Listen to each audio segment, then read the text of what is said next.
So once the airway is patent, the nurse should assess for the presence and effectiveness of breathing. All right, so you're going to make sure, are they breathing well? Is it adequate? Is it good? So the breathing assessment will follow 6 factors. All right. 1, you're going to auscultate the breath sounds. Is it sound? Do you hear any wheezing, any occlusions? Next, make sure the breath sounds are clear. An observed chest expansion. So you're going to listen.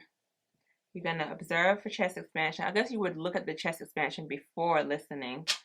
And the respiratory effort. This can be done immediately after performing the head tilt chin thrust.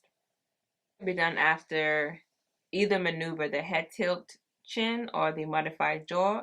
You can definitely observe their chest expansions to make sure that it is breathing, it is moving well and is not breathing with effort, right? And then you can do the auscultation, listen to their breath sounds, make sure it's clear. Then we want to note the rate and depth of respirations. The normal will be 12 to 20, right, when it's breathing.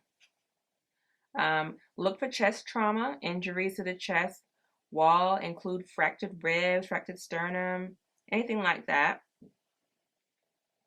So if they fall, they would obviously might break a bone or whatnot. And of course, if they fall, what maneuver will you be doing if they fall? Yes, we will be doing the we'll be doing the modified jaw thrust maneuver if they did fall, right? All right. So yeah, look for the chest. Look at the chest for any trauma, fractured ribs, sternum, and whatnot. After you finish doing the obviously modified jaw thrust, if they did just fall, right? We'll look at the tracheal position, making sure that it's pushed. It's in the middle. We can push the fingers between the trachea and the sternocleidomastoid muscle. Here, sternocleidomastoid and the trachea. And the muscle should be palpable. So right here, you should feel them. It should be palpable. Or you can run your middle finger down the trachea to make sure it's in line. Either or. You can feel in between it, or run your finger down to make sure that the trachea is in line. And then, of course, you're going to look for jugular vein distension. Of course, if the jugular vein is under a lot of pressure, it's going to distend out and it's going to show itself. It's basically like a bulging neck veins, and it's seen with congestive heart failure and other circulatory conditions or whatnot. All right, so that's the primary assessment when it comes to following through after we give them CPR. We need to check to make sure everything is in place. After you did the jaw thrust maneuver or the head tilt chin maneuver, you need to make sure now we check that the airway is patent and the body is doing well. Follow those main assessments, okay? All right. So now that we have done that, we're going to ask here, which device should be used if patient is not breathing or is not breathing well? Okay, and the patient is not breathing and they're not breathing well. What are we going to use? We're going to use the bag valve mask, or temporarily use a mouth to mask device until bag valve mask can be found. All right. Once breathing has been assessed for adequate ventilation, what is assessed next? So once breathing has been there, they're breathing fine. The next, of course, is circulation. Airway, breathing. C is circulation. All right, so for circulation, there are 4 main things that need to be assessed for good perfusion, right? Number 1 thing, of course, the heart. The heart gets the blood around the body. Then we're going to look at the blood pressure. We're going to look at the peripheral pulse, and then the cap refill, which is basically what we do for our vital signs. For first semester, we learn how to do vital signs, which is what we do to our patient every time we see them at the beginning of the shift and in between. Heart rate, blood pressure, peripheral pulse, and cap refill are those main things. So those assess for circulation. It's big. You gotta get the oxygen through the body. So let me say it again. What can cause inadequate perfusion or, in severe cases, shock? Shock means low BP, low blood pressure. And that would be cardiac arrest. The heart's not pumping. If the heart's not pumping, of course the blood pressure is going to be low. There's no pressure, right? Myocardial dysfunction. Hemorrhage. If the blood is leaking out, then of course the blood pressure is going to be low, right? So what are the signs and symptoms or manifestations of shock? Like I just said, it's low blood pressure. I just gave that out.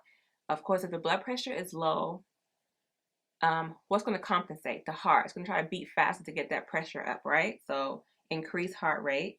And then, of course, if the blood pressure is low, which means there's going to be decreased perfusion getting to these organs, which means we're going to have tissue ischemia, which means the tissues are not going to be receiving oxygen, which carry the tissues are not going to be receiving the blood, which carry the oxygen. So we're going to have tissue ischemia. And then possibly necrosis, which means they're going to die, of course. If the oxygen is not getting to the organs the way it needs to, necrosis will occur. Interventions for restoring circulation. So how are you going to restore circulation? The number one thing we just talked about in the beginning was CPR. And then assess external bleeding. So is there any bleeding going on? Let's check that out. Let's look for that, because low BP is caused because of that, right? And then obtain IV, access using large bore IV catheters, inserted into the antecubical fossa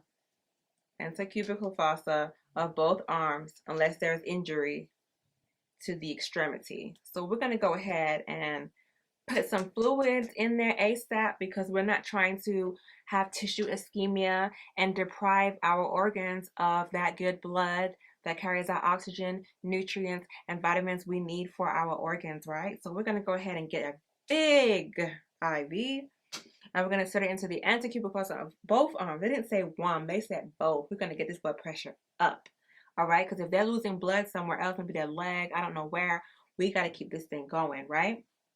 You're going to infuse isotonic IV fluid, such as lactated ringers or 0.9% sodium chloride. These are isotonic solutions, okay? What are some isotonic IV fluids? If somebody has hemorrhage, low BP, compromised circulation, because ABC circulation, what are we going to do to help with this? And we need to know what the isotonic solutions are. All right? So they are lactated ringers, isotonic lactated ringers, 0.9% sodium chloride, isotonic, or blood products, all isotonic solutions. So what interventions are used to alleviate shock? Okay, well, we just talked about it. Shock. What does shock mean? Low blood pressure, low fluid, right? Shock. So the body's in shock because it's not getting its oxygen. If it doesn't get its oxygen, what does that mean? Things are low. The blood pressure is low. The organs are not getting their oxygen, right? So what are we going to do? We just mentioned we're going to put the IVs in on both freaking arms. Pronto, right? We're going to administer IV fluids and blood products. We're going to give them oxygen. We're going to elevate lower extremities to shunt blood to vital organs. So basically, we want to make sure that this is where our vital organs are: our lungs, our liver, our spleen, our kidneys. So we're going to elevate the legs upwards. So bring the blood flow up here to our vital organs, okay? We're going to monitor for vitals, of course.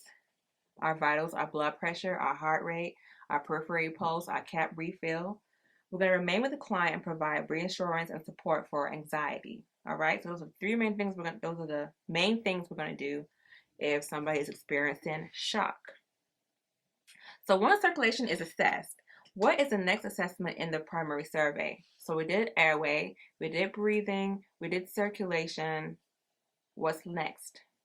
D, disability, right?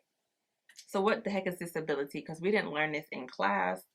It says here, disability which is a quick assessment of the client's level of consciousness. So basically, it's the level of consciousness. So what assessment tools can be used to assess a client's level of consciousness? And then describe each. So we have the Goslow's Coma Scale. And for the Goslow's Coma Scale, it basically says a low score of 3 indicates a client who is totally unresponsive. So 3, a low score is bad. The higher the score, the better. So 15 indicates someone's in the normal limits. So we were shooting for 15. So when you think about Glasgow Coma Scale, think 15 good, 3 unresponsive. Okay. There's an AVPU mnemonic for that. It's called alert, responsive to voice, responsive to pain, or you unresponsive. AVPU, AVPU, AVPU. And that's the first part of the Glasgow Coma Scale, because you got the eye-opening response, we have the verbal response, and we have the motor response. So yes, and of course 15 means that they're alert and oriented, they're getting them scores, they're getting it right.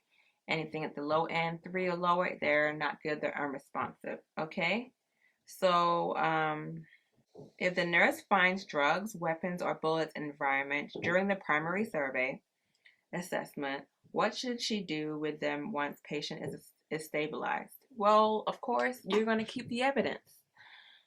You are the #1 detective. You saw it first. They're going to ask you questions. So you need to go ahead and keep that evidence together, honey. You're going to hold the items for evidence, honey. And clothing should be preserved also. What temperature is indicative of hypothermia? So somebody that's really cold, you need to know like what the specific temperature is for that. And the temp would be 95 degrees Fahrenheit or less, which is 35 degrees Celsius. The normal temp for us would be 37 degrees Celsius. 98.6 or 98.7 degrees Fahrenheit is normal. So 95 is pretty cold. So the signs and symptoms of somebody who has hypothermia, just think about it. Everything begins to shut down. Heart rate, the heart's not, when you're cold, think about it, everything is going to be slow, right? That heart, let's start with the heart, because that's the main thing. The heart is beating very slow, which means what? Perfusion is not going to be working good. Blood pressure is going to be low, right? Respiration, you're going to be trying to breathe real fast because they're like, hey, we're not getting oxygen. Give us some oxygen. Thinking, it's not me. It's not me not giving you the oxygen. It's that heart not pumping right. But the body's going to try to compensate some way. And acidosis, of course, will occur because when you're breathing in all that oxygen, you're not really getting a lot of the oxygen. You're keeping, when you breathe fast, you don't get as much oxygen. That's why they always say when you're scared or when you're stressed out, slow down, get the oxygen in there. When you breathe fast, you're just getting a little bit of oxygen and you're keeping more of that carbon dioxide in your body. Carbon dioxide is acidic. So if you're breathing really fast, which means you're keeping all that carbon dioxide, that goes up. And that's not good for the body either. Acidosis is not a good thing. So that's that.